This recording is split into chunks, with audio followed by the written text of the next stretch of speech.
কোরবানি উপলক্ষে ১৫ লাখ টাকায় ছাগল কিনে সামাজিক যোগাযোগ মাধ্যমে আলোচিত হয়েছে তরুণ মুশফিকুর রহমান ইফাত। ফেসবুকে এবং কয়েকটি গণমাধ্যমে দাবি করা হয়েছে ইফাতের বাসা ধানমন্ডি এবং তিনি জাতীয় রাজস্ব বোর্ডের কাস্টমস, এক্সাইজ ও ভ্যাট অ্যাপিলেট ট্রাইব্যুনালের প্রেসিডেন্ট ড মোহাম্মদ মতিউর রহমানের ছেলে। তবে এনবিআর সূত্রে জানা গেছে ড মোহাম্মদ মতিউর রহমানের এ নামে কোনো ছেলে নেই।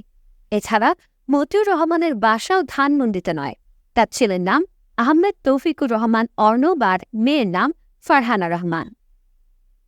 এ বিষয়ে মতিউর রহমান গণমাধ্যমকে জানান, ইফাত নামে আমার কোনো ছেলে নেই, এমনকি আত্মীয় বা পরিচিতও নন। আমার একমাত্র ছেলের নাম তৌফিকুর রহমান। একটি গোষ্ঠী আমার বিরুদ্ধে অপপ্রচার করছে।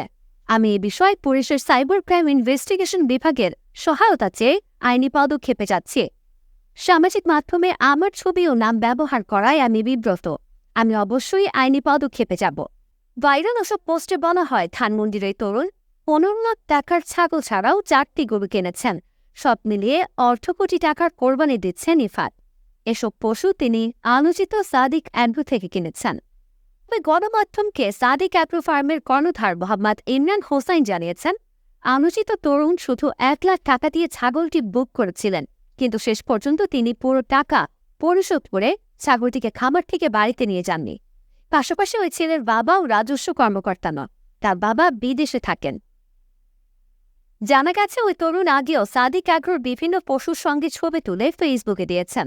এর আগে ২০২১-২০২২ সালেও তিনি ছবি দিয়েছেন। গণমাধ্যমে সাদিক অ্যাগ্রোর কর্ণধার জানান, যে ছাগলের দাম নিয়ে এত জল্পনা কল্পনা তা হল পৃথিবীর সবচেয়ে বড় জাতের ছাগল। এ জাতের নাম বিটল এবং বাংলাদেশে এটি এই যাবৎকালের সবচেয়ে বড় ছাগল। আলোচিত ওই ধূসর বাদামি রঙের ছাগলটির ওজন ১৭৫ কিলোগ্রাম এবং উচ্চতা ৬২ ইঞ্চি। প্রায় ২ মাস আগে এটিকে যশোরের একটি হাট থেকে ১০,৩৫,০০০ টাকায় কেনে সাদিক অ্যাগ্রো। অন্যদিকে মুশফিকুর রহমান ইফাতের পোস্ট ফেসবুকে ভাইরাল হওয়ার পর তিনি ফেসবুক, ইনস্টাগ্রাম প্রোফাইল লক করে রেখেছেন। ফলে land cruiser, Honda civic, crown মেজেন্টার মতো বিলাসবহুল গাড়ি নিয়ে নিয়মিত ছবি দেওয়া ওই তরুণের পরিচয় সম্পর্কে বিস্তারিত জানা যায়নি।